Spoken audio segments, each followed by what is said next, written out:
Hello, ladies and gentlemen, welcome back. This is Force with some more Elder Scrolls Online discussion. In today's video, I'd like to give you a launch day recap. I guess it's not technically launch day, but launch early access day was yesterday, Sunday, starting at 7 a.m. Eastern time. And I played for a good chunk of the day, so I just want to give you a little bit of my impressions as to how the day went, the things that I did, stuff like that. In the background, taking a look at some gameplay footage from the tail end of yesterday's leveling experience. I ended up capping off the day around level 16. Some people did a little bit crazier than that in the past 24 hours. I'll touch on that later in the video. So let's just jump right in. Let's talk about how launch day went.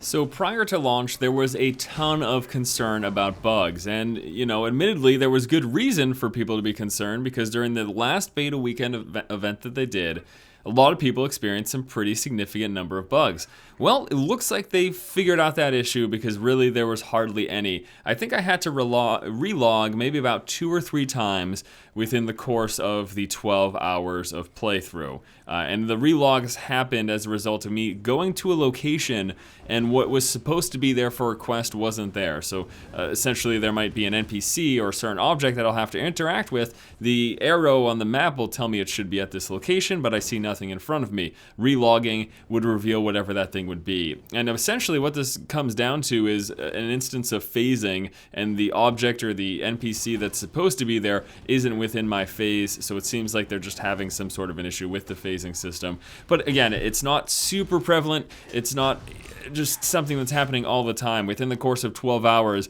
I experienced that. I think it was 3 times total, so not that bad, especially when you consider the launch of an MMO. I mean, there could be many more worse things. And that brings us to the next thing, latency. So a lot of times when a new MMO launches, the biggest problem that people have is latency because there's so many people jam-packed in this one small area that the server is just overloaded with information that it has to send back to you, and as a result you deal with a lot of lag. I experienced a little bit of this in one area. It was basically the first major town, so I'm playing through in the Almera Dominion, and the first major town that you get dumped into in Aradon after you go through the Cold Harbor introductory area. There was tons of people there, like hundreds of people there just standing in the town, and there was a little bit of lag from time to time. It was not persistent while I was in the town, but there were moments where there was lag in which my character would not be responding. I'd be putting input like to go on your mount or to dodge roll or to cast a spell, and nothing would happen. This was an issue, and then I relogged, and it really wasn't much of an issue again. And also, as soon as I left the town, I experienced none of that. There was none of this within the world itself, and there were times within the world where I would encounter groups of 5 to 10 people as well. There were a few times that I did dark anchors. Within those instances, with a small location, a small group of people in a set location, there was not much lag to speak of. But in the major town, right at launch, there was a little bit of that latency problem. But throughout the course of the rest of the day, the rest of that 12 hours, I didn't really experience any latency issues, and again, only that small number of bugs.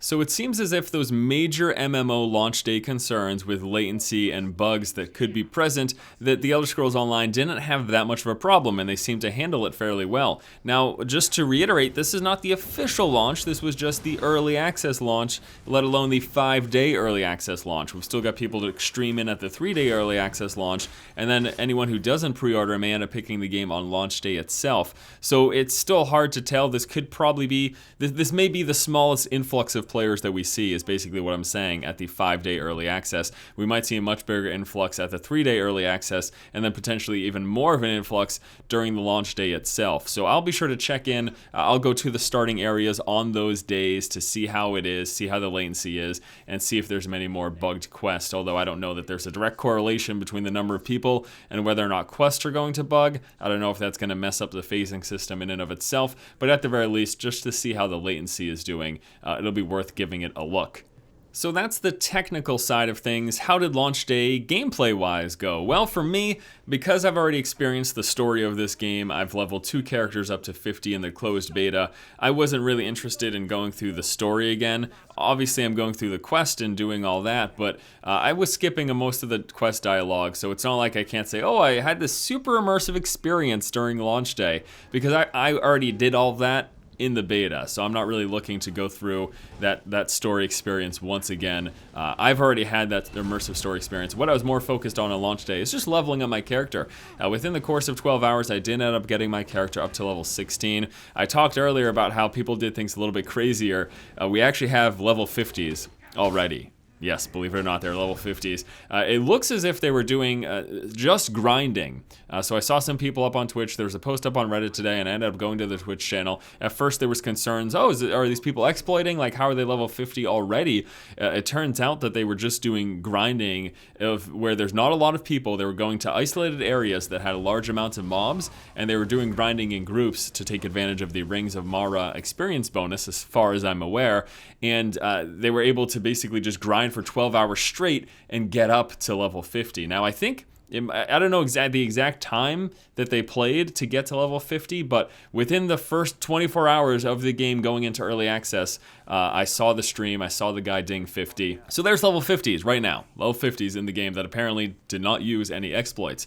I talked in the past about the length of playtime, and it's still true when it comes to the questing experience. Again, doing questing and killing some mobs, I was looking at a 50 to 60 hour level time if you were going quickly. It appears if you just grind and you get that XP bonus from the Rings of Mara, you can do it much quicker than 50 or 60 hours if you were just doing AoE grinding.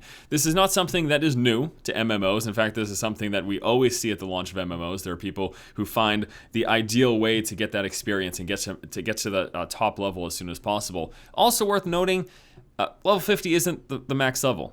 Veteran rank 10 is, because as I've talked about in the past, veteran rank 10 is the point in which you can get the highest gear and your character has the highest base stats. But it's still kind of crazy and interesting that we have a group of people who were managed to get up to level 50 within the first 24 hours.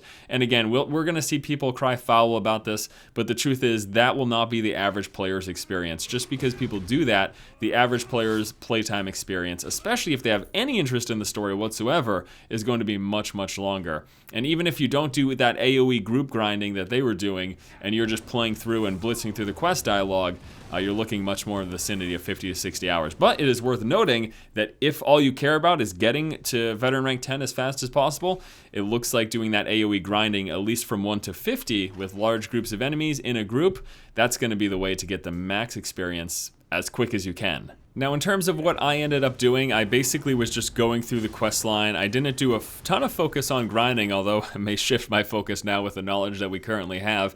But I was going through all the quests. The one thing I really like about doing that, and the one thing that sort of grinding thing doesn't get you, is there's experience points to be gathered, not only collecting sky shards, but also there's a lot of quest lines. Every single zone has several quest lines that will reward you an extra experience point. It's not just the main quest lines for the main story. Side quest lines sometimes will give you experience points as well.